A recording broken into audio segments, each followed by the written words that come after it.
Okay, so welcome, folks. Gary, this is the start of season 10 of Mention and Dispatches. They haven't pulled the plug on us yet. I know, it's amazing. Kind of crazy. So welcome, audience, to season 10 of Mention and Dispatches. And so Gary's here. Gary is not here just because of the Charles S. Roberts Awards stuff that he's stuck with. We're actually not going to talk a lot of awards stuff tonight. We're going to bring you back another time to gripe about the awards. God, I hope not. Yeah, well, of course. Like, we're grogs. That's what we do, right? We grumble. So Gary is here representing Ardwolf's Lair, and also Gary is here because, as many Ardwolf's Lair fans know, Gary's also a longtime role-playing guy, much like me. We've been around that for quite a while. And that brings us to our third member of tonight's podcast.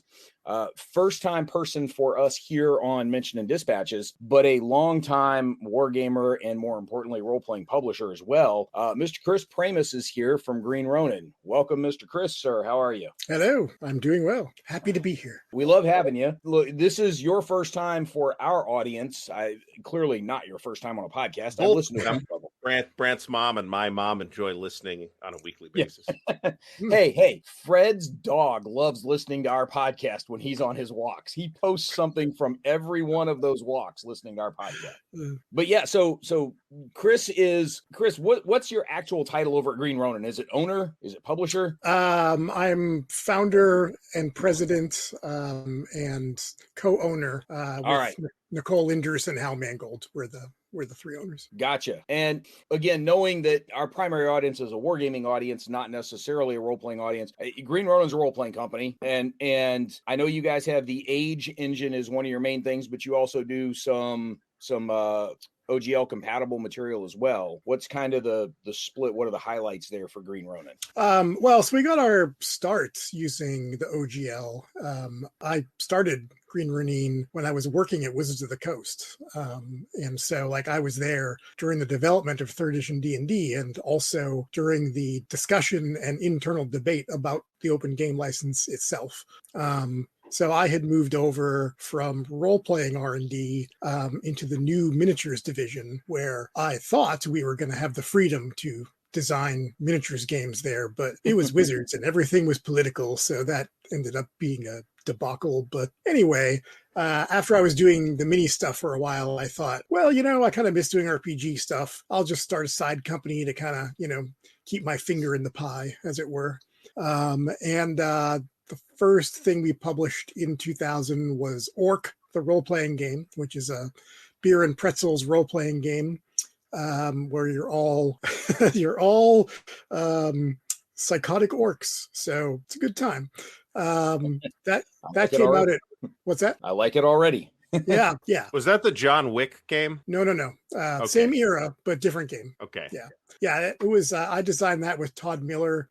Todd was part of my game group back in Massachusetts, and he had run this D&D campaign technically, except he barely used the rules.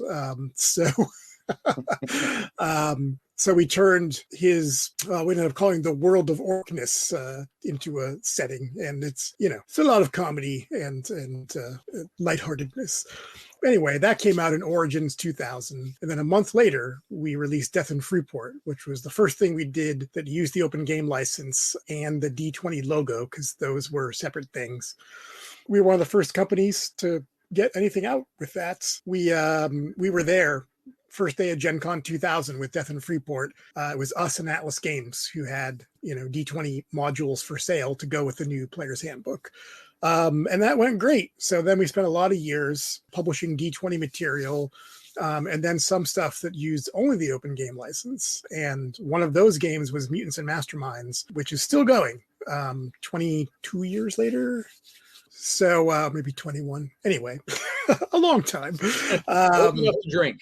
Yeah. So Mutants and Masterminds is our only remaining game, of our major lines, that still uses the OGL.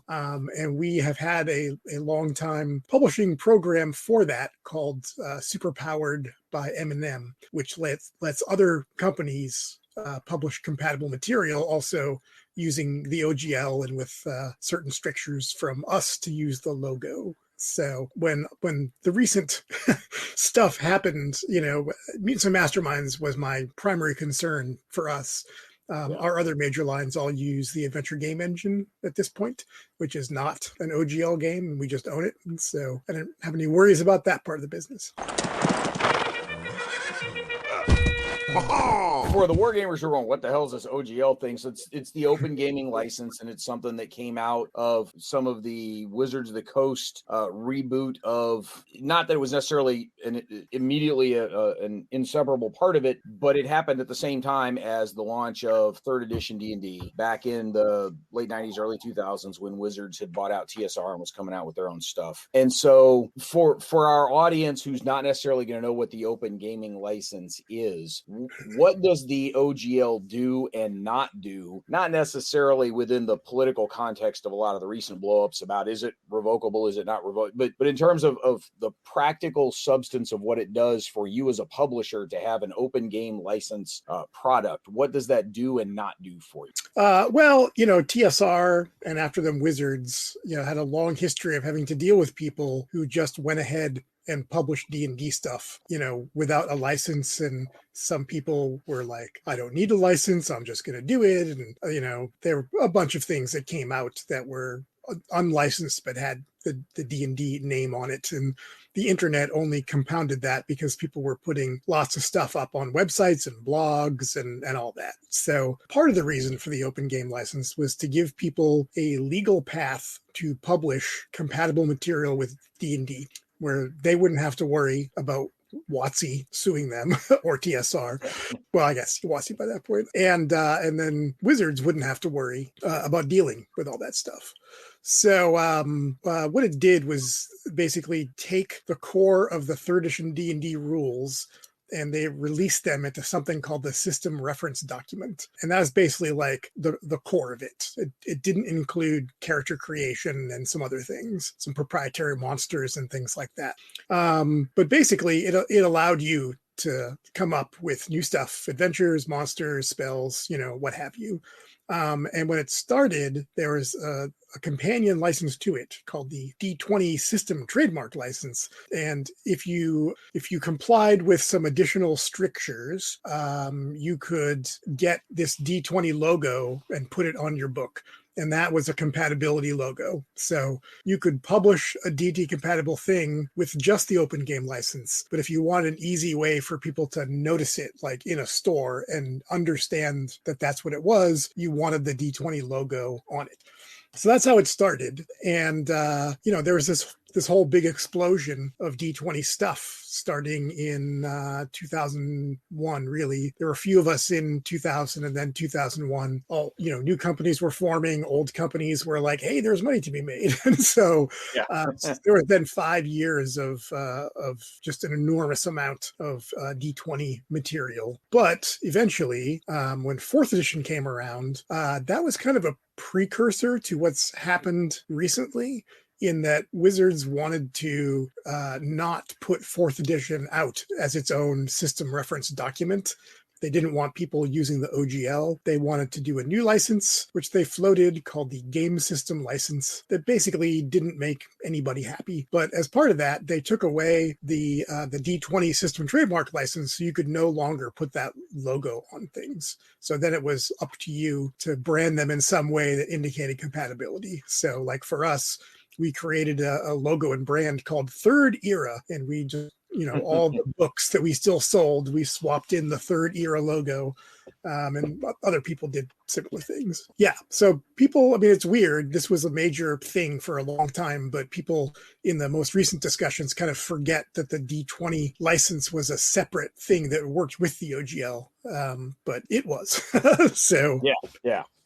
Now, I remember right around the time that third edition D&D and all of those OGL products were really exploding was right around the time that I had left role-playing to go back into wargaming as more of my primary hobby, and just in time for all of the new role-playing product explosion to kind of take over the hobby stores. And it wasn't bad enough that wargames got crowded out by all the collectible card games. Now they're getting crowded out by all the D20 compatible role-playing stuff. So that was what I I really remember of all of that. And then when I first started coming to Origins in the mid 2000s, I remember there being tons of D20 compatible stuff on the bargain shelves. Titan Games in particular, every day they had a special buy one, get 3 free or something ridiculous. And oh yeah, there were a bunch of them that I bought just because they were great source books, even if I wasn't going to use the rules in them.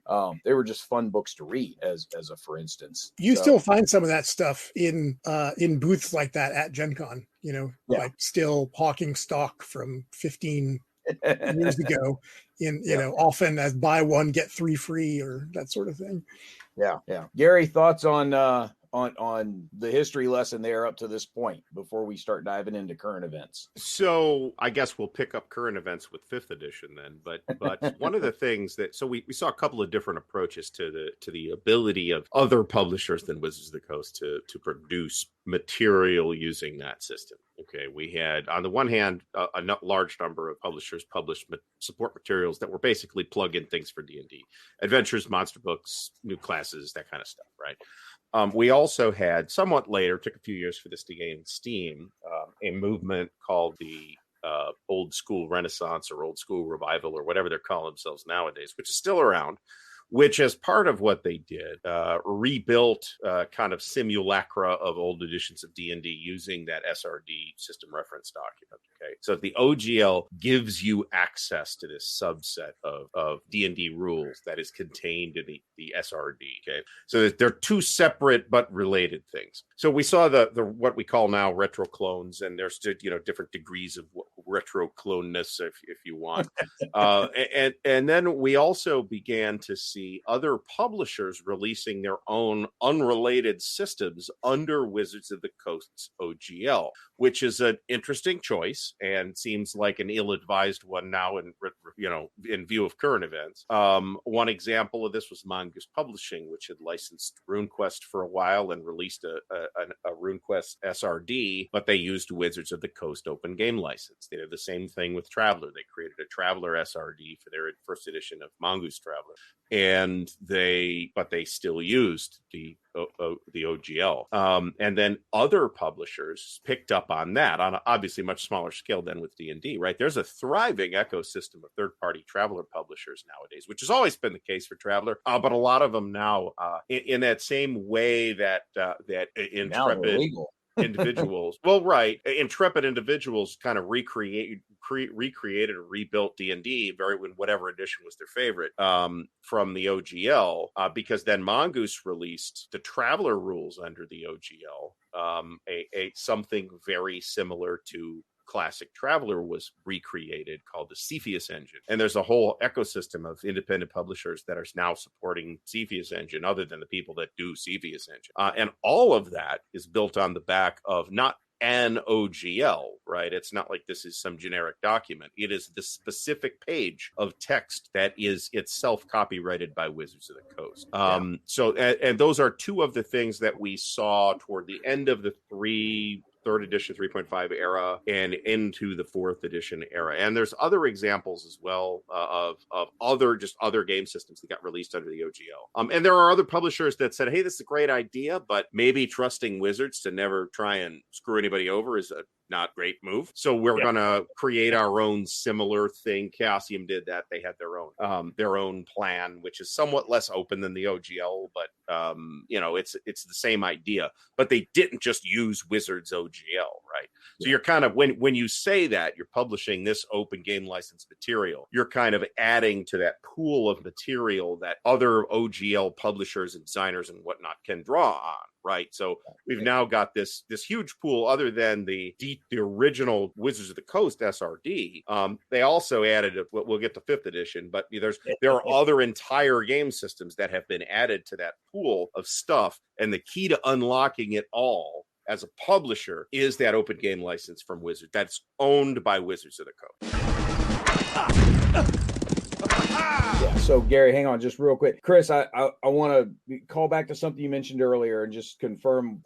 I think I heard correct. So the your guys' adventure game engine, that is proprietary to your company, and that is not something that's an open game license thing that other people can use, correct? It's not an open game license thing. We do have a community content program over on DriveThruRPG where you can release stuff for Fantasy Age and Modern Age, and we're soon adding Blue Rose and Cthulhu Awakens to that as well. Okay. That's like the DM's Guild. It's kind of a different way to handle things. Yeah. So yeah, there's Chaosium has a similar community content program for both Call of Cthulhu and RuneQuest. And they do. Mongoose sure ought to, but they don't. Yeah, but that's content for your guys' existing systems. That's not sort of hacking the system into something similar but not quite the same as its own standalone game. That's just content for the existing game, right? Yeah, I mean, our major restriction is that what we're most interested in seeing is setting material and adventures. Because you just always need more adventures for game masters, and there's only so much we can do. So we had a stricture when we launched it that said basically you could add new rules material like monsters or talents or things like that, but you couldn't have more than like 15% of your word count as that. But we're upping that when we release the Blue Rose and Cthulhu Awakens material. We're upping that to 50%. So just don't call it 1.2. Don't ruin that. Yeah. All right. So no thanks. Yeah. But before we dive too much, before we veer back onto course into the wargaming world, and that I'm hoping that all of us that all of our wargaming audience is still with us at this point. Almost 20 minutes in and talking about a bunch of role playing OGL stuff. I promise it's all relevant. We're going to come back to the wargaming piece, and exciting legal stuff. Yeah, no kidding. Look, we're going to get on topic here at some point. I promise. Yep. Let me just have a disclaimer here. None of us are lawyers. This is not legal advice. So go consult an IP attorney if this is a business decision you're contemplating. Even if I was a lawyer, I'm not sure I would count on me for legal advice. Even the lawyers are saying, I am not your lawyer. Go talk to your lawyer. Yeah. So Chris, you guys just recently had a crowdfunding launch, and it's on, I know everybody wants to use Kickstarter as like, the generic term like Kleenex or something, but it's over on BackerKit, and it's the actual title. It's the 5th season, correct? Like that is the formal. That is based on the N.K. Jemisin books, correct? Correct. The Broken Earth trilogy, of which that's a hell of an IP to pick up. The first one, yeah. So we're using crowdfunding by BackerKit. Basically, if you've really been supporting Kickstarters at all, you'd know BackerKit because most game companies use it as a back end for actually fulfilling and collecting shipping and all that stuff. So we felt it should be easy to make people comfortable trying an alternate site when it was people that they already knew, a service that they already used. Yeah. And so when I last checked this morning, you guys were at about 200% of what your original goal was. And as we are recording this, you've still got about 3 weeks to go. So, yes. So it appears to be successful. It's doing okay. It's doing okay. But we're at about $123,000 now, which is great. But like millions of people have read those books. So I feel like we can do better.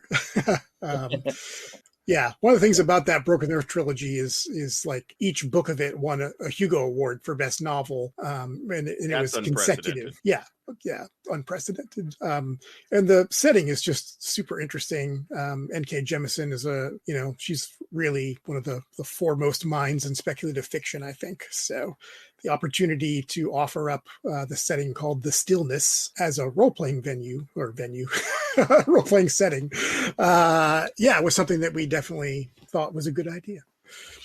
I'm assuming that there are already plans on the whiteboard at the office, such that it is in this, post-pandemic, nobody goes to an office anymore kind of era, that there's already some follow-up products within this game universe already lined up and waiting to go after the first round gets done, right? Yeah, we do plan this to be a line. Also, your listeners may like to note that we did a quick start that we dropped the day the campaign launched, And that's a 45-page PDF that has the basic rules to play, pre-generated characters, and a complete adventure. So if you're like, what's this game about? Download the PDF and read it, and then you know.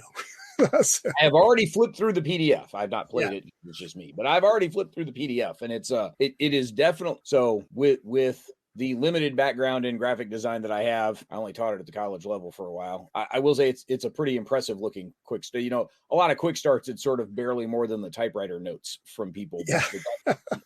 That PDF quick start you guys offered up is a good looking document there. It really does impress when you're flipping through it visually. It's pretty cool. Well, Hal Mangold, who I mentioned earlier, you know, he's a co-owner, but also our production guy, and he has mad graphic design skills. So he makes our books look nice, and he also very art impressive. So No, couldn't do it without Hal.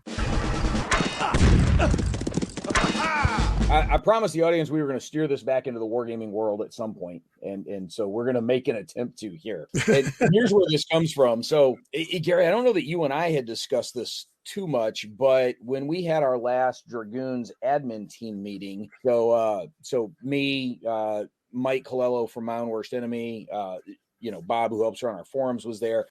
We had, you know, some of the folks from the professional wargaming world were in there. We were having a conversation around the OGL stuff, and sort of the comment came up about, was there ever anything equivalent to this in the wargaming world? And really the only thing we come up with was not any formal kind of license structure necessarily, but there are a whole lot of people that make third-party products to support Advanced Squad Leader. A lot of the historical modules. Yeah, but you've got maps, you've got scenarios. In some cases, you have counters. You don't have rules. You still got to go buy the giant binder of ASL in order to play all of these things. Some very good-looking products that are in that ASL ecosphere, but are not officially licensed products. They can't use an ASL logo on there at all.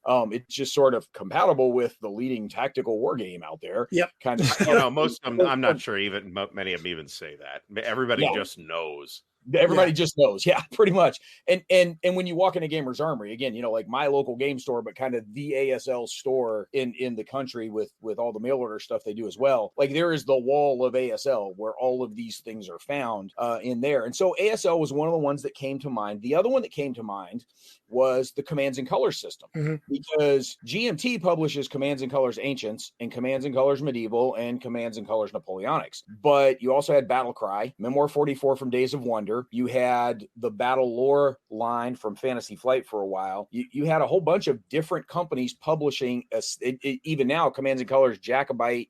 Is Jacobite Rising? Tricorn, and then Jacobite is a standalone expansion to that from Compass. The ones from Compass Games. So the Commands and Colors engine has been published by a variety of different publishers, all essentially out of the same design brain, obviously. But and that's the difference in this case. They're literally all of those products from half a dozen different publishers are all coming from the spacious mind of Richard Borg. Yes. Yeah. So, I mean, he made licensing deals with all those companies, and you know, I think has done design work on most of those. Not Battle War maybe, but so obviously MMP can't create some sort of open license for ASL because it itself is licensed. So that's what makes this an interesting situation. Have a sub-license, but the idea is that there are products in the wargaming world that are sort of not necessarily third party, but I mean, in the case of the ASL ones, they are literally third party. But in the case of the Commands and Colors ones, we've seen a common engine from multiple publishers across a wide variety of eras, but with the same underlying game mechanics. And so if someone were to look at some kind of wargaming engine with some sort of open license, that here's the underlying basic rules of this, here's the license under which I'm going to let you make these things, is this something that would have some space in the wargaming world? And Gary, I'll let you talk some about the market space in the wargaming world, but I'm really interested in hearing Chris's perspective after that about kind of the business end of this, because that's the part he knows way better than you and I do. So from a gameplay perspective, from an audience perspective, from, you know, what do you think, Gary? Is this something that people might be interested in? The situation you're talking about with Advanced Squad Leader is actually a situation that has existed for a long time. Clear back to the days when Avalon Hill was Avalon Hill and not an appendage of Hasbro. Okay.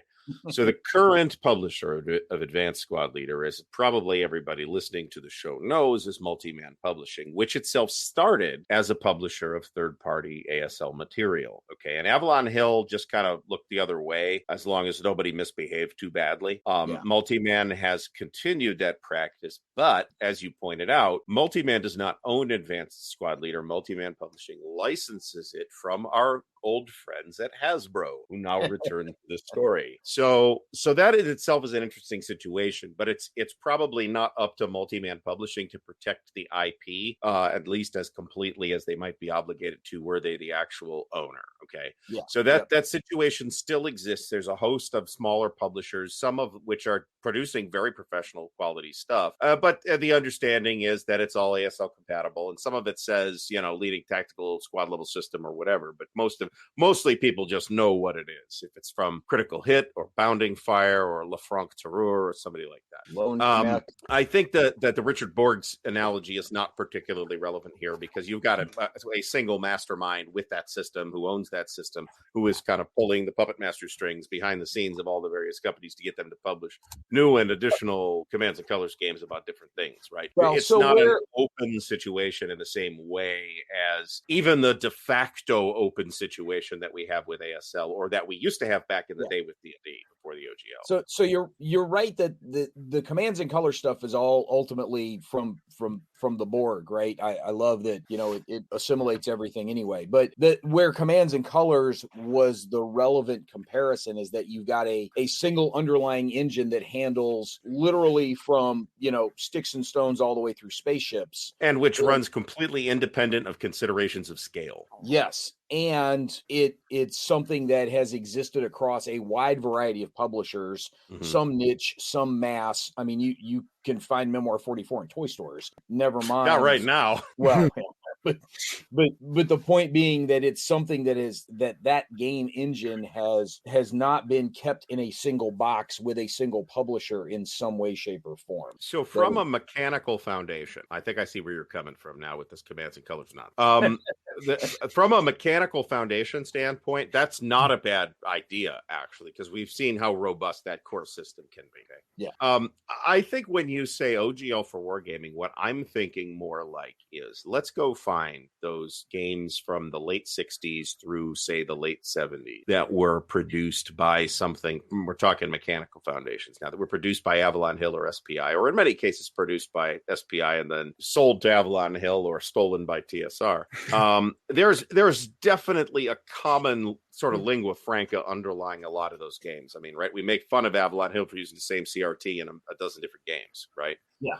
So there's a lot of maybe shared stuff that could be assembled into something like a core war game rules. Okay. Yeah. And we even have precedent for things being published that way, too, in a situation that's maybe not quite as broad as your Commands and Colors example, but situations where you have, say, a series rule book, and then you have a game-specific rule book that goes and covers the individual variants for that particular game in the series, right? Dean Essig and the gamers pioneered this particular way to present that kind of idea. I think it's an interesting idea, and I'm real curious to see what Chris has to say if he thinks that there's anything viable in the idea, because ultimately it's going to be about what the topics are going to be, right? If all you're concerned about is covering World War II, then yeah, you could probably come up with this is the World War II standard wargaming kit that you can design games from and create. And a lot of war games that come out now, even today, are going to borrow from that toolkit anyway, because it's the lingua franca of wargaming. But then when you start to get into, okay, now we're dealing with Civil War or Vietnam or Napoleonics or Ancients or something like that, maybe that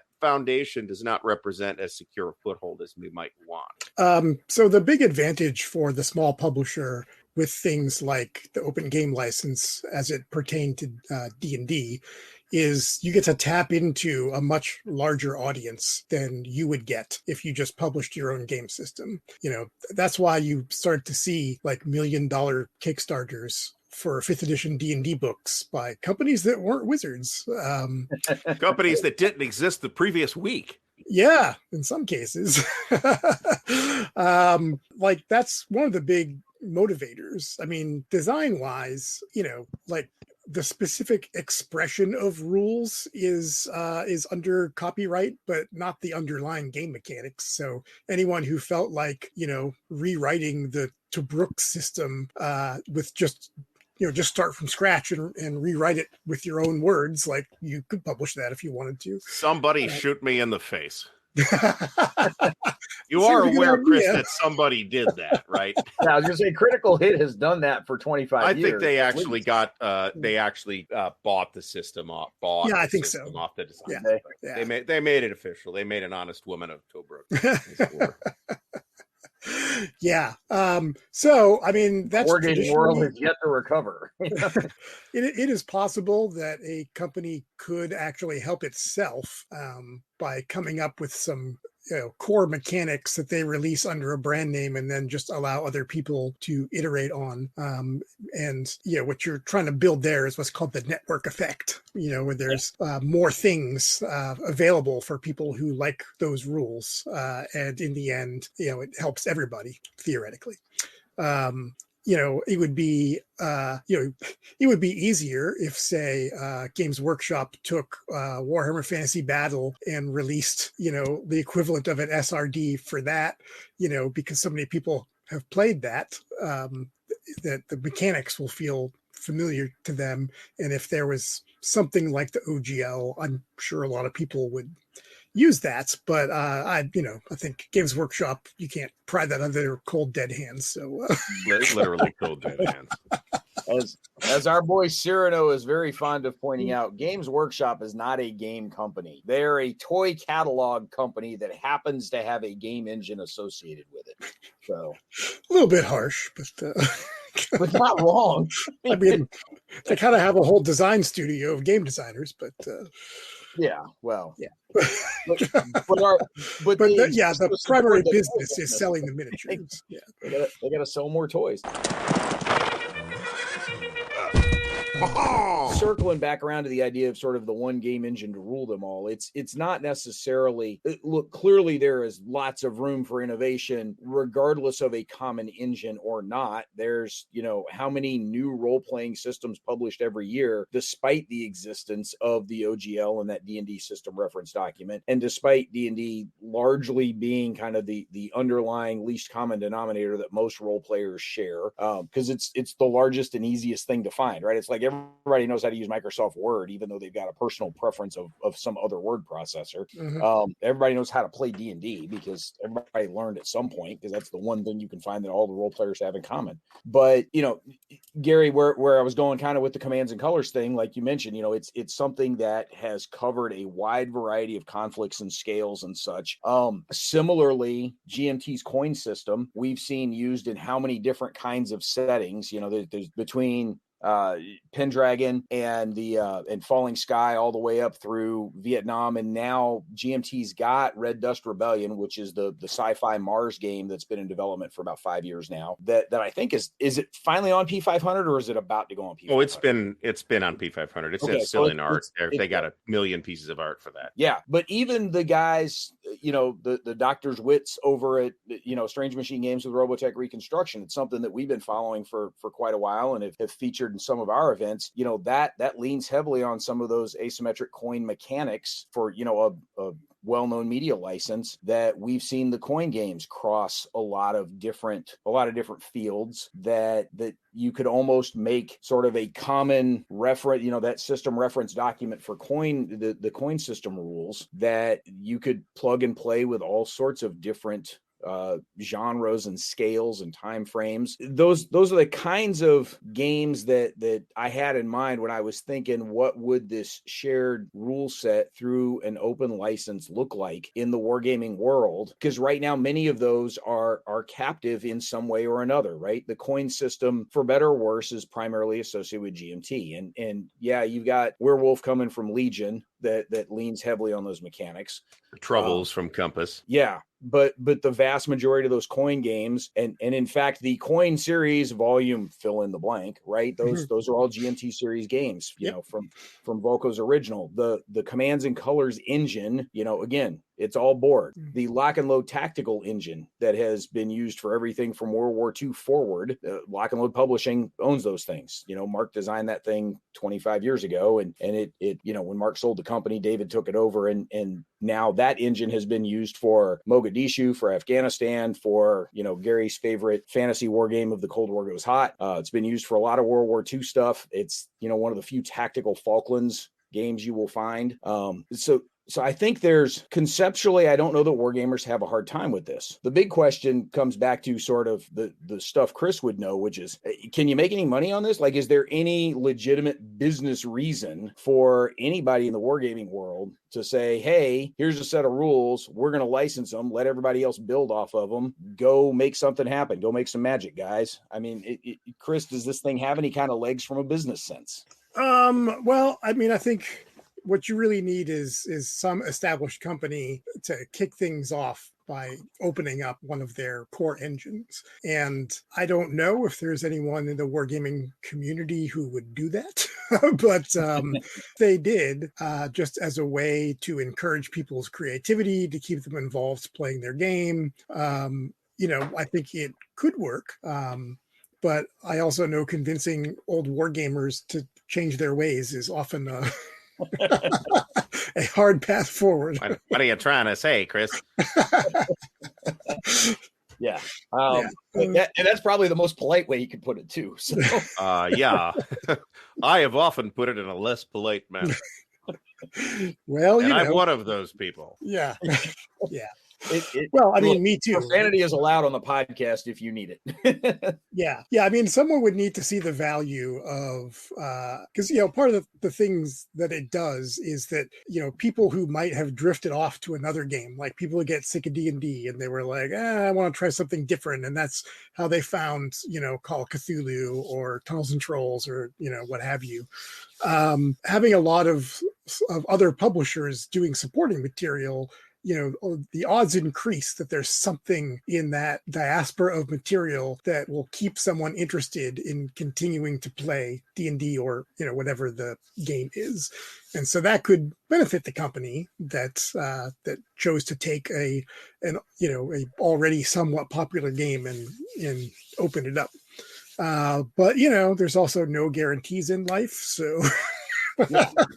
Well, and I think one of the things that Ryan Dancy had pointed out when he was first making, like you were probably in the room when this happened, but that he's Ryan has talked about this openly over the years, is that whenever role-playing sales in general went up, D&D sales went up more than everybody else, because again, that's the 800-pound gorilla in the room. For somebody that doesn't know anything about role-playing, or a family member looking to buy a gift for somebody who's just getting into role-playing and they don't know what they're looking for, the D&D stuff is the easiest thing to find. It's the one brand name they recognize. So that's what they're going to grab and, put under the Christmas tree for their nephew, or, buy their friend in high school or whatever, because that's a common starting point for a lot of people. And I don't know that any comparable product like that exists in the wargaming world. What's the gateway game into wargaming? Yeah. Risk. Twilight Struggle. Well, but okay. I don't think Twilight Struggle is particularly versatile mechanical tool set to serve as the foundation of anything else either. So there's the Twilight Struggle Red Sea game that they're coming out with. But it's Twilight Struggle on a different map, right? So. Yeah. So I was in fact in the room when that argument was made on many occasions. There were people within Wizards who were deeply dubious about this whole thing. And then when it launched, the existing companies at that time, anyone who'd been around for a while, they were also deeply suspicious, because it was Wizards of the Coast doing it. And it was often perceived in those early days as an attempt by Wizards to essentially, channel creativity into supporting their game instead of into making new games. And basically, people would argue that, they just want everyone to play D&D, things like that. As a clarification, just real quick, Chris, because again, you were there, the whole, and this is openly documented anyway, but just to confirm, at the point in time in which Wizards was dealing with the D20 system and the open gaming license and opening D&D up for other publishers to create official material for it, Hasbro hadn't bought Wizards yet when that happened, had they? I don't think so. I don't think they had yet. I think that happened a little further into the 2000s. So when this was happening, it's people could be deeply suspicious of Wizards, totally get it, could understand that from again, this is the behemoth in the industry, and now we're trying to squash some of the little guys. If you're one of the little guys, it's very easy to see that, but we're not yet to Hasbro levels of marketing competence. Oh yeah, marketing competence. That was exactly the turn of phrase I was looking for, Brent. Market incompetence. Okay. That's where I was going. You're putting the in the wrong place. Market incompetence, two separate words. But I mean, Wizards spent a lot of the 90s like trying to navigate being a small company that suddenly was making millions and millions of dollars. And so, they tried bringing on all sorts of business consultants about how to run the companies and how to run brands and all that stuff. And a lot of that was just... it just didn't work. The culture that they were trying to promote was not really a match for the people that worked there. So I think they spent a lot of money trying to essentially become more corporate. And they did to a degree before the Hasbro buyout. But, then of course, the buyout. So I've been in two different companies in my life that both had the struggle to go from being a big, small company to a small, big company. And I know that sounds a little weird, but if you've ever been through it, you know what I'm talking about. Mm-hmm. Where people are struggling with, oh crap, we're actually growing to the point where we have specialization inside the company. What do we do now? And to mull their way through that. The latest piece in the most recent salvo in the OGL wars has been that some of the Wizards of the Coast system documents, and I'm not going to pretend to know exactly which ones, and we'll probably bore the audience if we get down to the nuts and bolts of it, but some of these things are being released through the Creative Commons license. The OGL is supposed to remain in place untouched, although people are already running away from it. Paizo is creating their new license, the Orc license, and I think you guys have signed on in support of the Orc license, haven't you, Chris? We got on board with that. So let me just pause 1 second and say that in fact the Hasbro buyout had gone through. That happened in September of 1999. And, oh wow, okay. And OGL talk really didn't get going till early in 2000. So wow, okay. I didn't realize Hasbro was on the scene that early. Look, we're all sitting in front of computers. Any of us could. Well, I think that the thought process, without looking at a timeline, the thought process is probably Hasbro would never have agreed to anything like this, right? Yeah. I remember being in a meeting in like February or something of 2000 in which, one of the points was that Wizards, because it was such a big ship, it was very difficult for it to change course quickly and be agile, and so it wasn't great at doing a lot of the short adventure support. And part of the hope was that these third-party companies would take up publishing like 32-page adventures and that sort of thing, which Wizards had a hard time doing profitably anyway. That's was one of my impulses, is because I was like, well, if I'm one guy, I'm pretty agile. So I'm pretty sure I could change my mind on a dime. I'm somewhat less agile than I used to be. I don't know. Hard same. But I thought you were going to say you were in a room in February of whatever, and some guy with a tie showed up, and that's when you knew Hasbro was there. Well, I could go off on a lot of tangents, but we don't want you to say anything you'd have to testify about in court later. So maybe don't stretch it too much. The one thing I will say is that a lot of people think it was Hasbro's orders that began to cause the layoffs at Wizards, and it's actually not true. It was Wizards' own COO who decided to preemptively start laying people off to show how tough he was, and that he wasn't afraid to cut people to increase the bottom line and that kind of stuff. So he escapes blame. for some of the things that happened. Man, Yeah. some other time, either another podcast or sometime when we just have a minute to chat, I've got a couple of Hasbro theories I'd like to run past you and see if they pass the smell test from somebody who saw some of the stuff on the inside. Who smelled the smell, as it were. Yeah. As it were. At the risk of like breaking tradition around here with our podcast, kind of keep things a little bit on topic in terms of, again, I keep going back to this whole, what would this look like for the wargaming world? And if somebody were to create some sort of system document, you mentioned basically finding some large company willing to open up a system, or would it be, I've got a system, I'm able to sell it to a larger company, but with the parameter that it is an open system and other people get to develop some things from it. If that would, I can't see GMT doing it because no. GMT encompasses production backlogs are just so damn long that if you took it to them today and they agreed, holy crap, this is an awesome idea, it's still not getting published for 5 years because they just got so much crap stacked up in it. Not crap like it's bad, but there's just so much stuff stacked up in the queue already that it would take forever for it to get around to getting published. But if you had something that enough of the smaller publishers could get behind, and what I'm thinking is almost sort of the Blue Panther in-house guys, right? All those print on demand guys that Steve runs stuff for. If you managed to find some sort of system that somebody was willing to design stuff for Hollandspiel and Catastrophe and White Dog and Schutz and Historical Game Company, like you've got 5-6 publishers right there that would be easy to reach all at once. Is there something that, and again, I'm not going to sit here and try and design a game on the air or anything crazy like that. I mean, I'm not that nuts. I'm close, but I'm not quite that nuts. One of the things that didn't happen in 2008 but could have is that, and that's when 4th edition was coming on and they were getting rid of the D20 trademark license and all that stuff.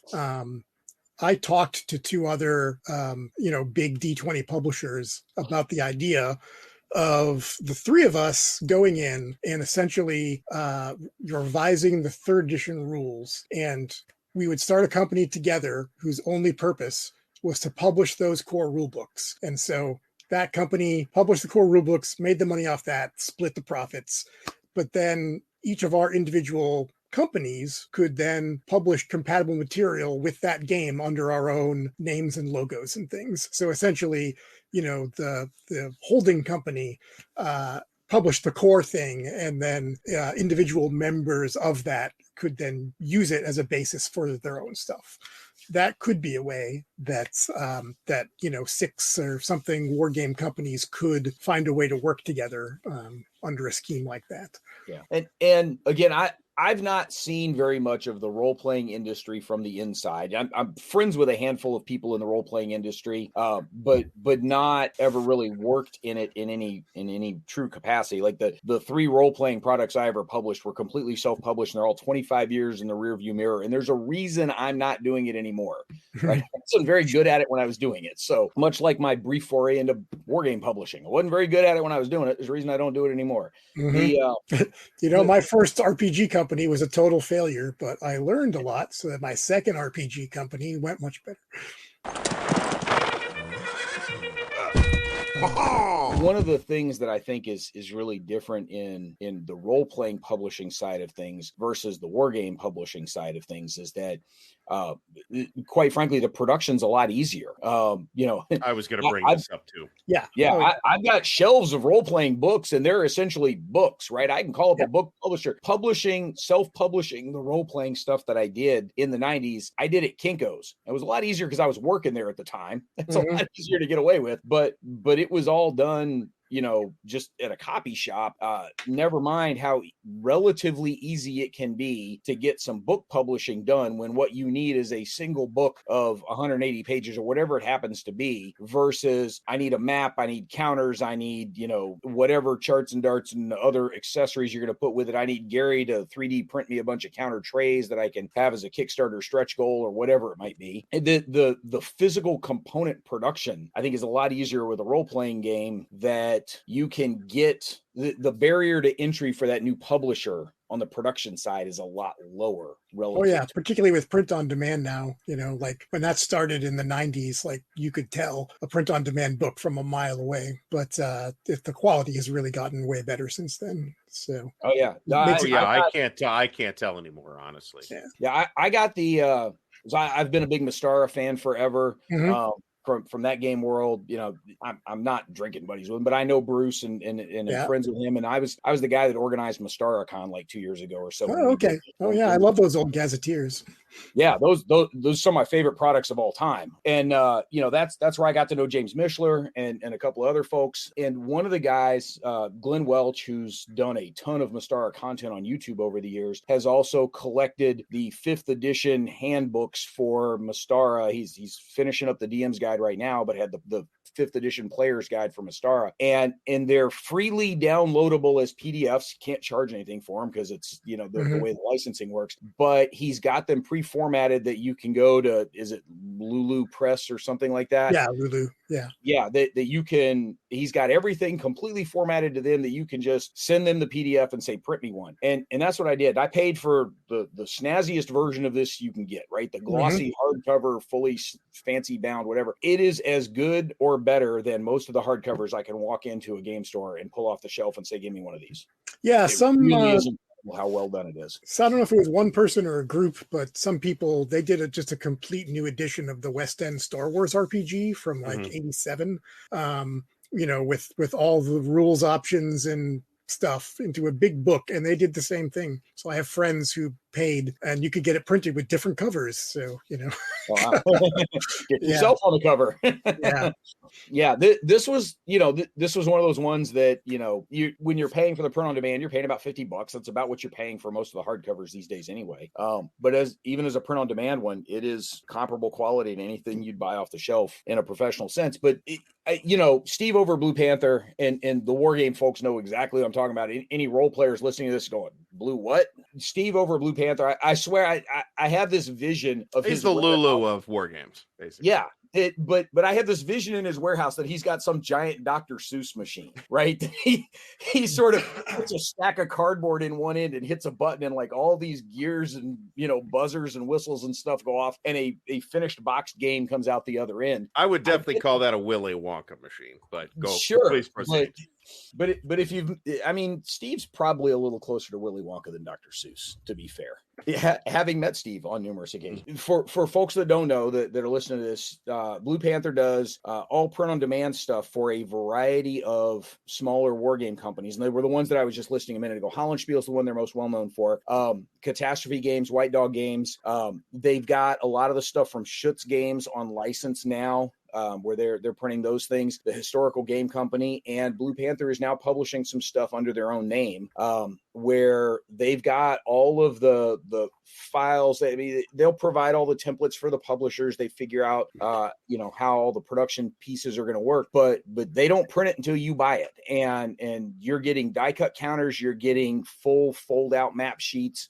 In some cases you're getting mounted map sheets. Zermatt from Catastrophe Games has the big 4-inch tiles that it's sort of Karka Insurgency, when you sort of there that you're fighting through. It's a great game. I'm sort of picking on Tim because I know he'll be listening to this later, but it's a great game. But Blue Panther can do a variety of those different kinds of productions in 1-inch boxes all the way up to 3-inch boxes. But again, still it's an order of magnitude more complicated for board game production, tabletop war game production, compared to most role-playing products. The vast majority of that is fundamentally necessary for RPGs. None of that is fundamentally necessary for RPGs. Exactly. There is a site a lot of board game companies use called Game Crafter, and people use that a lot to make prototypes because they've got a big catalog of meeples and bits and all other sorts of stuff, and so they can print you like a copy if you want, but I think a lot of more than that folks, if you want to.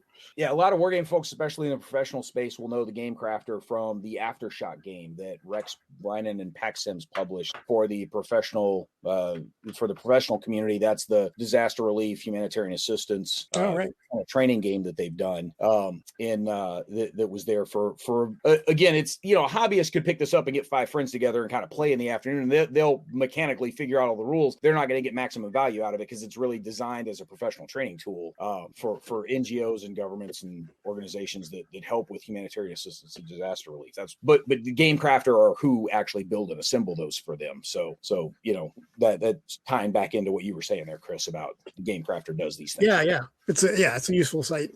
A print on demand way in which here's this open source set of war game rules. Here are, and maybe it becomes, here are some basic counter templates that you can use that are compatible with Blue Panther or Game Crafter, or I think Superior POD is doing some war game publishing now. I think that's who just recently did the Brandywine stuff that I think it was Bill Molyneux that did those. But it's Jeff Valent. I think the company is Superior POD. That all the emails I get for shipping these things to me are coming from Jeff Valent. But I think that's their company. So I mean, there's a couple of different places you get these things printed for that print on demand. Here's the basic rules. Go build your own crap and have fun with it. I mean, if companies want to get together and just produce a rule book that then they could all build upon, that could be an easier route than trying to publish a big war game first. Here comes the 10th season of the Armchair Dragoons podcast, mentioned in dispatches. Let's thank all of our Patreon supporters who pledged at the top level. A huge thank you to Stagger Wing, Patrick Garrity, Mike Quigley, Joseph Knoll, Hethwell Wargames, Robert, Patrick Mullen, Kevin Bertram, Chet Bell, and Chub Corey for their support of the Armchair Dragoons and helping us to bring you the best strategy gaming content on the web. You too can sign up as a Patreon supporter at patreon.com/armchairdragoons. Another potential direction in which this can go, and this is the point at which Gary's going to tune out the conversation, but Chris, I know this is a world in which you live in the wargaming space. Yeah. People have done similar things to this for miniatures rules for quite some time. There are a handful of different miniatures rules over the years that share a common underlying set of mechanics, a common underlying set of DNA that just transport between different genres, different eras of wargaming over the years. And so it's a possibility. It's not necessarily the right possibility. Well, it's interesting. And you'd have to play with dirty miniatures, wouldn't you? I love miniatures. Or do them all on Tabletop Simulator where you can just copy and paste. Yeah. You have little Lego men. Yeah. In Tabletop Simulator. That's actually a thing. I have learned. I'd just rather have a beautifully made board with several hundred excellently painted miniatures on it. But that's just completely understand the appeal. So in the early days of miniatures gaming, like there was not even a sense of it being a commercial enterprise. When historical minis started, There still is. Yeah, well, there are professional companies and all that, but like in the 50s, it was Man, DBA is now a hardcover rule book. It is. Did you know that? Yeah. I didn't even know that. I'm like, I there's did. a I have it, hardcover? Wow. Okay. Yeah. My gripe about that is he paid to have a hardcover book done, didn't pay to have a new piece of cover art done. He just used the same one from the previous edition of DBA, which wasn't good to start with. And I'm like, come on, man. Like, spend $150 at least, get someone to paint you a good Roman. But oh well. But there was DBA and there's like 3 other DB somethings out there that all essentially run off of that same underlying core set of mechanics that you can run with from there. There's the is it a song of drums and it's a song of something and something is another song of I have no idea what you're talking about. No, you don't, but Chris does. Yeah. A Song of Blade Heroes was the first one. Yeah, I know there's a Shakos one. So yeah, drums and Shakos is the Napoleonic one. Yeah, there you go. And there's others. That's an interesting system, but again, it's owned by a guy. Yes. So, It's an interesting point, though, that to draw on the miniatures example here, because if we remember back in the day, not only was it not particularly viewed as a commercial enterprise, with random guy on our game table has a spin caster in his basement and is making the miniatures too, but kind of the expectation was that you would have your own rules, right? It was considered weird in the early 70s, maybe late 60s, that when somebody published a set of miniatures rules, because that wasn't the expectation at all. The expectation was you'd come up with your own rules or use, one of the sort of lingua franca that were in circulation at the time. That was definitely the case in the 50s and, first half of the 60s anyway, where if you went to somebody else's house, you would play their rules. And if they came to your house, they'd play your rules. Mm-hmm. And, they didn't name them. So like when I was learning about the early history of the miniatures gaming hobby as we know it, I would hear talk about Tony Bath's Ancients rules. Mm-hmm. And I was like, well, cool. I want to check those out. What are they called? And I couldn't find what they were called because they didn't have a name. They were just Tony Bath's rules. when Robert Mosher was writing sort of the wargaming history articles for us, with kind of tracking from the original Kriegspiel forward through a lot of those, he talks about Jack Scrooby's wargaming rules, right? That's what they were. They were, and it wasn't until Featherstone published multiple books that you actually had to distinguish between the different rule sets, because there was more than one rule set that Featherstone had published. We've had David and Stennis from the Wargaming Company on the podcast before with our buddy Cyrano, with Jim. And one of the things that Jim has talked about, and David has said, they've intentionally tried to make the barrier to entry easier for new wargamers in the minis space, is you go to Historicon and you play in an event and you go, man, this was great. Where do I find the rules? And like, well, that's the base rule book, but we're using that guy's, house rules for the supply thing. And we were using this guy's house rules for the, artillery volley fire and whatever else. And so there's no place you can just walk to a booth and buy a box and leave with everything in it that you can go play. And that was something that the Wargaming Company that David and Stennis was specifically trying to help with, to the point now where they're actually making their own minis on top of the rules and the command cards and the scenario books and everything. I think it's something that the Flames of War and Team Yankee guys that Battlefront Minis has cracked the code on reasonably well. And then Warlord also, with a lot of their box sets, they've done a pretty good job of it. Warlord just went and made that maddening 13 millimeter scale. Well, so Warlord it was all ex Games Workshop guys who started that company, and so they just took things they knew worked from Games Workshop and applied it to historical minis gaming. And to success. Like they've got I too scratched ahead at the size of their epic minis, but but I mean, it takes all scales.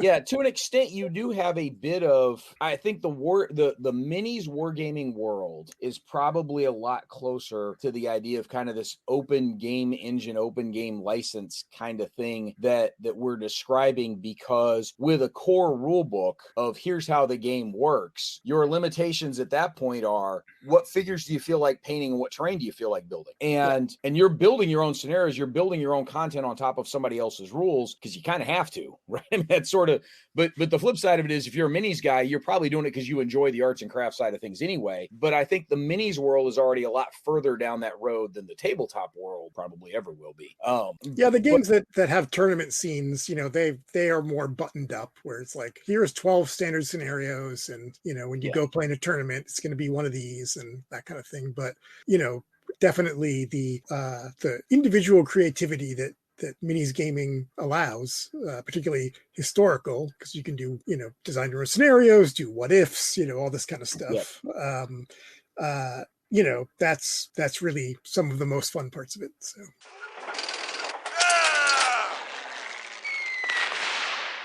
All right, let's wake Gary up and bring him back into the conversation. Sorry, man. I'm sorry. I was reading Twitter while you were talking about miniatures. Look, My problem with miniatures is I don't have the time or the bandwidth to deal with the miniatures, right? It's the miniatures that are the problem. I have no doubt that the thing's fun and visually appealing and all that stuff. Please leave me Squad out Leader of that was designed originally as a miniatures game. Yeah, and they continue to support that even into the ASL days when they did the deluxe ASL. We talked about this last night on my show. Last night on my show when they did deluxe ASL. The intention was you were going to play on these enlarged boards with micro arm. Yep. And there were some people that tried that apparently, but I never saw them. So it was a harder sell to the Squad Leader community because, you could get one expansion and just like, here's all the British, like literally every piece of equipment I could possibly need. When you get into having to buy miniatures for everything, it's a more expensive proposition. Yeah, the best of the minis board game crossovers that I've seen was completely unintentional and also unofficial. And when Wizards was still doing the Axis and Allies collectible minis game, the maps and minis for those actually scaled very well to Lock and Load's Tank on Tank series of games. Oh, okay. You can play Lock and Load's Tank on Tank games pretty well with a couple of starter sets from the A&A minis where you've just got a couple of common because the board game itself is fairly simplistic. It's not a very complicated game. You can and Gary's watched me do it. You can teach and run the game in under an hour. It's a great convention game. Indeed, I have fallen asleep to you doing it on multiple occasions. but it's an easy one to set up, teach, and then play a couple of iterations of. And it works great for non-wargamers also because we did it at Mace this past year when Mike and I were there, and that's a very non-wargaming convention. But we still. I was a little salty when Wizards did the Axis and Allies minis games because that was after I was there. Because when we were starting the miniature stuff, I tried pitching people on us doing a World War II game, and they were like, "Oh no, that's not what we do," da da da da da. And then several years later, all of a sudden, oh, it's a World War II game. They were waiting for you to leave. Yeah. What they did was they didn't want to do it with you. I mean, they did a collectible, which is not how I would have wanted to do it because how the hell do you plan a force if you just don't even know what miniatures you're going to get? Like. To be fair, that's not how any wargamer wanted to do it. Yeah. We want perfect information and visibility of enemy forces and positions at all times, as you know. Yeah. You're realism. Gary. Right. Gary knows this is a sore spot for me. So that's why I'm prodding him relentlessly on this. And as always, I always pick a topic that I know is going to bug Brant that night. I haven't even mentioned the Narnia game. The Chronic? What? No, the Narnia Gary is game. a firm believer that the Cold War Goes Hot belongs in a fantasy war game because it's not something that ever happened. Right. It's a science fictional scenario. Well, I'm not even being facetious there, by the way. Yeah. I mean, ask Gary Turtledove if that's a science fiction story or not, and he'll tell you yes.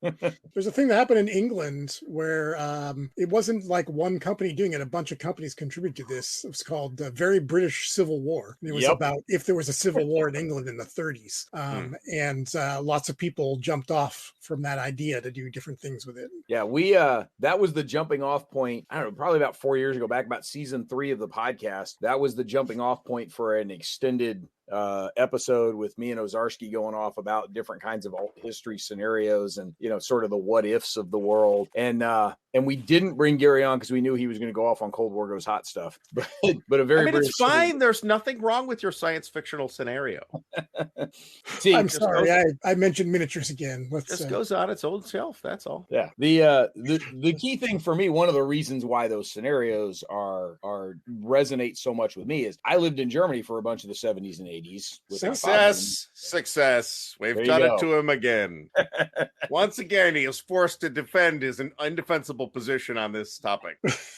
The point at which I was exploring those games and developing my love of them, they were current events, right? They weren't speculative alt history. They were very much a real possibility at that moment. So, hey, I still feel weird playing a Vietnam game because I grew up while the Vietnam War was still going on. I was a kid.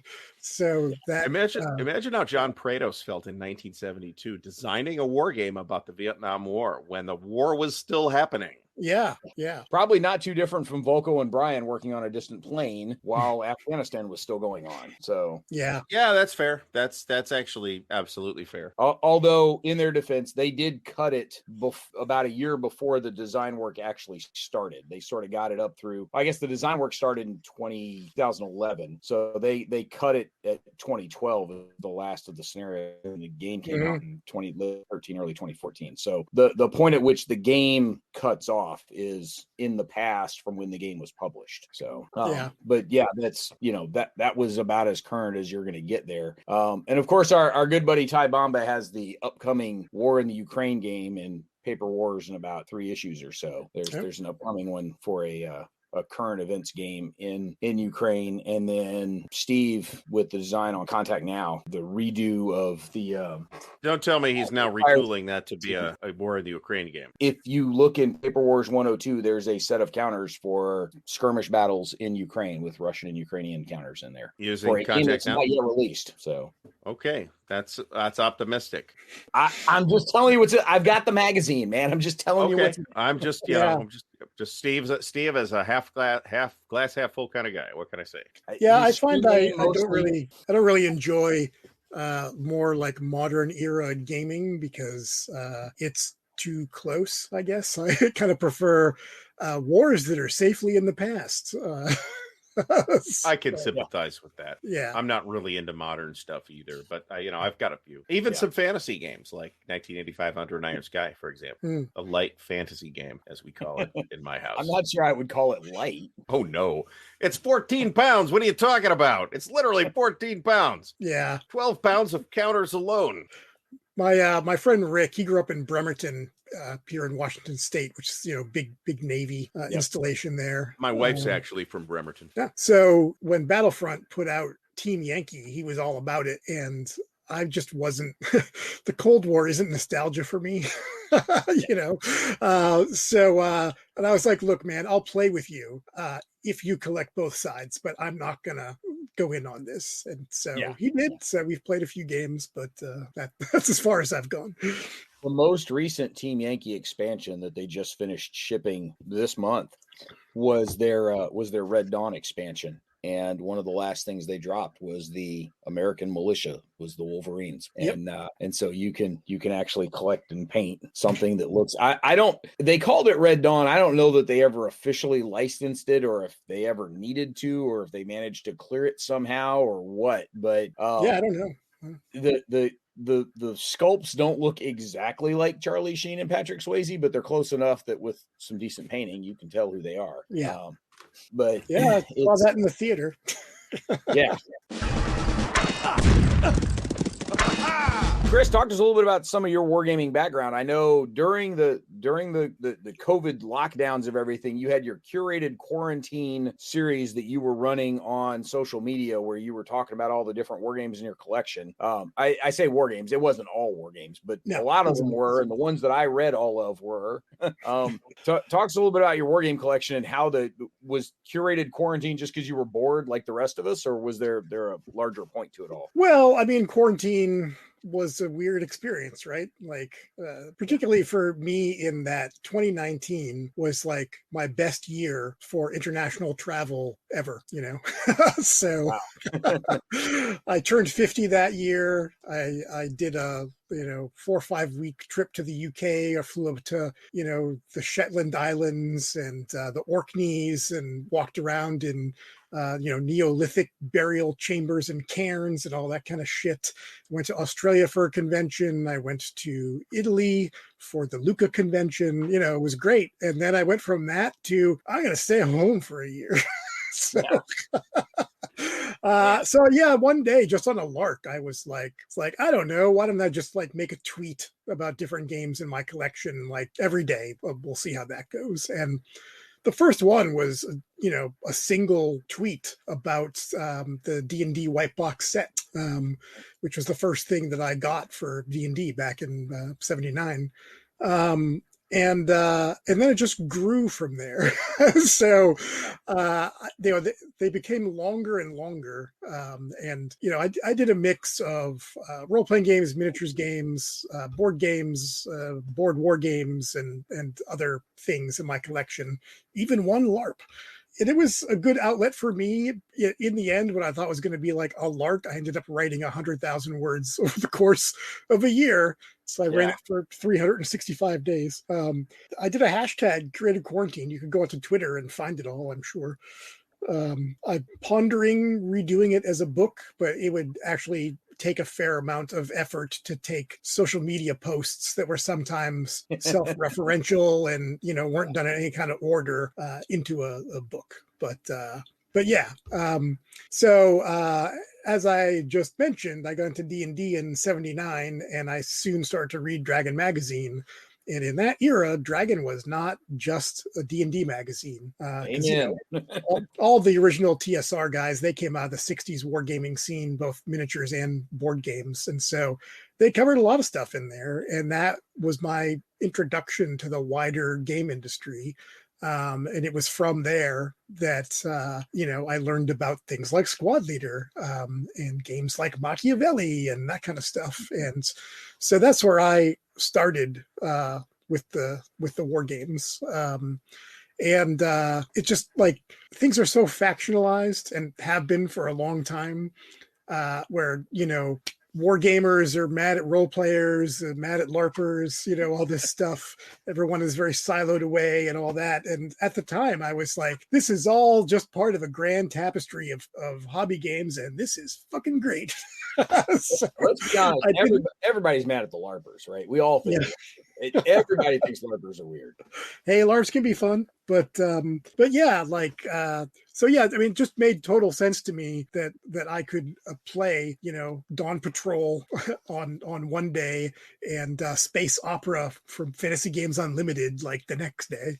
Wow. So yeah, that's kind of how I got into everything. I got my start on D&D in '81 when some of my wargaming friends said, well, hang on, before we put these war games on the table, we've got to finish up this D&D scenario. And what the hell is D&D? And that's that's when I found out about D&D, and my life's been a wreck ever since. But it's that's where I discovered it. Your curated quarantine series I found when I saw Shannon Applecline sharing a few of them, and I was like, oh, that's kind of cool, and started reading the rest of them at that point. Between your curated quarantine and there's a former radio DJ out of Pittsburgh that was doing a thing going through his record collection. Those two things kept me well entertained during quarantine when you were sort of starving for some reading material that wasn't just whatever the body count of the week was. Yeah, I guess I could have done that with my my collection of punk rock records, but I stuck to games. Yeah. Gary, role-playing stuff. You started with Traveler, or you started with RuneQuest? No, I started with D&D. You did start with D&D? No, but I went to Traveler. I switched by 83 or so. By about 83, I was looking into things like Traveler, and Champions were the early things, and early Call of Cthulhu as well. I'm not sure that was 83. It might have been 84, 85. And then I wasn't exposed to RuneQuest, which was pretty revelatory to me at the time, until the Avalon Hill edition came out, which I believe was 87. Might have been 86, something like that.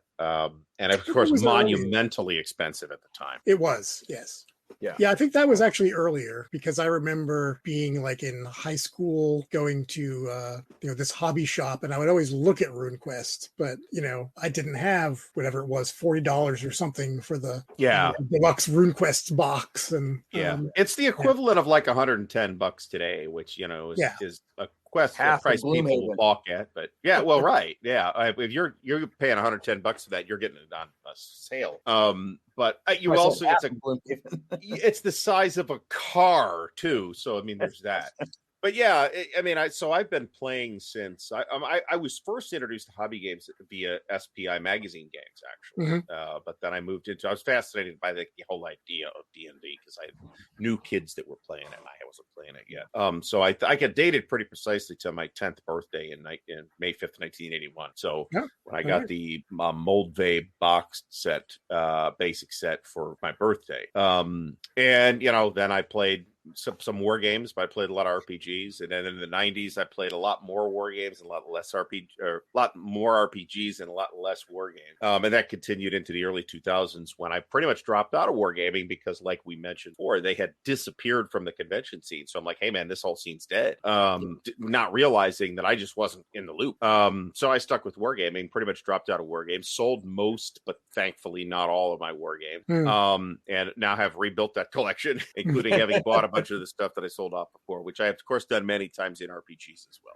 Yeah. So yeah, in the 90s, I started to fill in my collection of Avalon Hill stuff in particular because I just didn't have a lot of money, when I was a teenager, or well, most of my life really. But I had enough to buy some old Avalon Hill games. That was before prices on everything went buck wild. So, now when I look at something, like maybe I should pick up a copy of that, and I'll look and it's like $150, like, or not. Check out the prices on campaign for North Africa right now. Holy I actually use that as an example. I was, when I went to Lucca for that game fair, I was asked to do a game design workshop, and because it was an audience of Italians, I told them about the rule that Italian units needed extra water to boil their pasta in, because I knew it'd be a good laugh line, and they certainly found it funny. One of my very first Gen Cons, I won in the auction this whole set of Lords of Creation, which was a role-playing game that Avalon Hill did. And I was like, what a score, and I brought it home, and then I read it, and I was like, not much of a score. And then it was a few years later that I brought it back to the Gen Con auction. It's like, let me pass it on to some other soul. It's an interesting piece. Signed by Tom Oldvay, native of Akron, Ohio, which is where I'm at. So. All right. Yeah. The for me, a lot of the role playing stuff where the wargaming stuff fell off. Gary, for you experienced that at conventions. For me, I experienced that in the early 90s when everybody was first getting online. It was very easy to find folks willing to talk role playing stuff online. There weren't a lot of folks. A lot of the wargamers were either late to the party or stayed in very small silos and were not open to a ton of conversation with other folks. That's where I'd met Bruce Hurd and James Mishler, was interacting with all the Mystara folks back when TSR's official presence was on AOL. There's still a handful of those folks that all keep in touch these days. That's where Thorfinn Tate first met a lot of those folks when he started doing the maps for Mystara. Yeah, I guess it's secret knowledge now, but there used to be in the 90s a backroom area for the game industry, because an early AOL employee whose email address was Mike at AOL. So that's how early he was in there.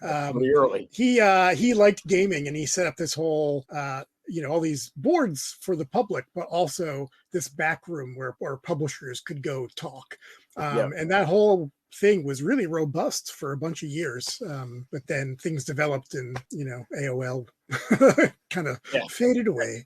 Had issues. Yeah. They sunk all their money into promotional CDs. So. Yes. Or as the rest archaeologists of the future will still find them. Yeah. But I mean, it was very easy to find folks doing RPG stuff online. It was a lot harder to find folks doing wargame stuff online. And so it was very easy to get more engaged and involved in the role-playing world than it was the wargaming world. And it wasn't until early 2000s that I had come back to the wargaming world. Largely because I was doing a little more of it professionally on the military side. So that's how I kind of found my way back over there. So, Chris, this has been great having you. I really appreciate you taking the time to join us for this, especially because you have the industry insight that Gary and I could only guess at around some of partly the legal piece, partly the sort of the practical marketing and development piece for this topic. And we did actually originally have a topic, audience. I mean, we did, I did try to drag us back to it a couple of times, but again, the OGL stuff was in the hobby game news a lot over the last month and a half. I really think WotC's they're having to borrow other people's feet to shoot at this point because they're out of their own. And sort of, would something like this ever happen in the wargaming world? And couldn't really particularly envision it, but it's because there isn't an OGL comparison in the wargaming world that that's anything remotely comparable. And so that got to the follow-on conversation of, well, why not, or what if? And so, you know, you've got the practical experience on the business side with the OGL thing, but it's not like wargaming is a foreign language to you. So that's why I want to have you to come in for this. So. It is not. So see I section greatly... 4.2.3. It's all there. Yes, the SPI case system of rules right there. Yeah. Yeah, well, thanks for having me on. It's nice to just shoot the shit with a couple old war gamers, and it's a good time. Less old in my case, of course. Okay. Than Brad. Who's literally like the same age as me. You've got about 1.5 years on me, dude. Do I? I just look. Yes. I'm really clean living is what it is. I mean, you look good. Yeah, thank you. That's what my mom says too. It's been a running gag for me for many years. I just turned 50 this year, and I'm still the kid in most of the wargaming rooms that I'm in. Mm-hmm. So, which is kind of scary, really, because I've been the kid in most of those rooms for 15 years. I was delighted to find that I was at age 50 last year at Winterfest. I was the second youngest person in the room. So out of about 30 people. So. Yeah. There's a historical miniatures convention I go to here in Washington called Enfilade in Olympia. And when I first started going, you know, I was one of the younger people there. I will say, you know, I mean, there's definitely a generation beyond me and my friends, but there have actually been some young people coming in as well. So that's been nice to see. Well, we have started to see some younger folks show up at our wargaming program at Origins. Because again, the Armchair Dragoons run the most visible of the wargaming programs at Origins. There's other folks doing some individual games here and there, but as far as kind of a unified presence for wargaming there, that's us. And that's been us for almost a decade. But I'm going to be at Origins this year. We've sort of awesome. Yeah. Buy and see us. We're going to be there. You can come by and Gary's see you. setting up the entire Compass Games Third World War, all the maps together on one big table, and they're going to play. Well, we might leave the Middle East off. We'll see, but it's going to be big. Yeah. Nice. We did Europa last year. Oh, all of it. We did Second Front. We did a 2-map Second Front game where it's just like the northern half of the West Front, and we got through 1944. So we did about half of 1944 in 3 days, and a shocking number of people came. We kind of did it as a rolling open event, so people could just come by, play a turn or two, and then leave. And a shocking number of people came by and participated, meaning like 12. But I mean, I feel like that's a lot considering it's a 20-year-old game that you can't get for less than. You can't even smell the inside of the box for less than $300 nowadays. So at least one of those players, I'm not sure, was born when the game was released. Oh, I can guarantee that's the case. But like other people came by. The funniest people were like the actual old Europa guys who came. We're like, oh yeah, you want to sit down and play it? And like, no chance. I've had my fill of this. Thank you very much. Yeah. They were the ones that knew better. Yeah. Yeah. But you know, it is nice that we are seeing younger folks show up to play in the games. What's also nice is we're starting to get younger folks show up as designers of games as well. Like that youngster David Thompson, for example. Yeah, he's at least 5 years behind us. Come on. Oh, at least, yeah. I mean, he can't be older than what, 20, 22, something like that. He doesn't look like it, that's for sure. But yeah, it is nice that we've got a younger generation of wargamers finally discovering wargaming, even if it's not all Europa. At least it's still some hexes and counters and CRTs, and that's nice. So yeah, it is fun to have them there. Well, it's cool you're gonna be at Origins. We're gonna, make it a point to say hi in there somewhere. Gary will be the guy with bags under his eyes from 24 hours worth of Third World War. We're not, it's not that aggressive, but it's aggressive. So. We're gonna spread it over a couple of days for you. Don't worry. I just submitted all the events today. So it's a lot of. I haven't been to Origins in a while because they kept holding it over my birthday, and I was like, "Look, I just don't want to spend my birthday at a game convention." So they finally moved it later in June. So it's like, okay. Yeah.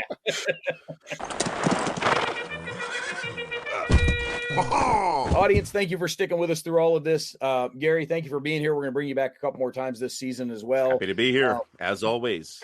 Yeah, so we're coming up later this season. We're gonna circle back around to some more talk about solo wargaming. So Gary will not be here for that one. Don't worry about it, Gary. I'm good. I'm cool. Thanks. No Not doing problem that with one it, but not my forte. Yeah, we've got one where we are bringing you back to talk about different kinds of rule systems, rules presentations, ways in which you can teach people the games through programmed rules versus indexed and reference kind of copies and whatever. I hope you got Jerry White to carry the weight on that one. Actually, I think Rocky's gonna carry the weight on that one for us. So all right, awesome. The great thing about having you and Rocky is I can throw out a question and just like turn my mic off for like an hour. It's great, just let the two of y'all take over. And that's it's me and Jim can pretty much do that too, Brant. Yeah, and I think we're gonna have the two of y'all back to cover some stuff as well. Not only do I expect that, I demand it. Yes, the people demand that Grog of the Year meetup. Yes. Do I have to invite Fred for that as well? You can. Fred's a delight to have on. Yeah. Well, so we are going to talk some conventions and events. We do have actually Cole Worley's going to join us this season as well. And that's we're great. Going to talk about him diving back into Napoleonics. So we're going to bring Jim on because we're talking Napoleonics. We have to have Jim here. Clearly. Nice. Absolutely. We are going to talk a little bit of digital wargaming this time as well, because we're going to talk some about different kinds of AI and some of the development of AI for the digital wargaming world. And then one of the things that's gotten a little popular lately are the book war games, right? Sort of the choose your own adventure war games.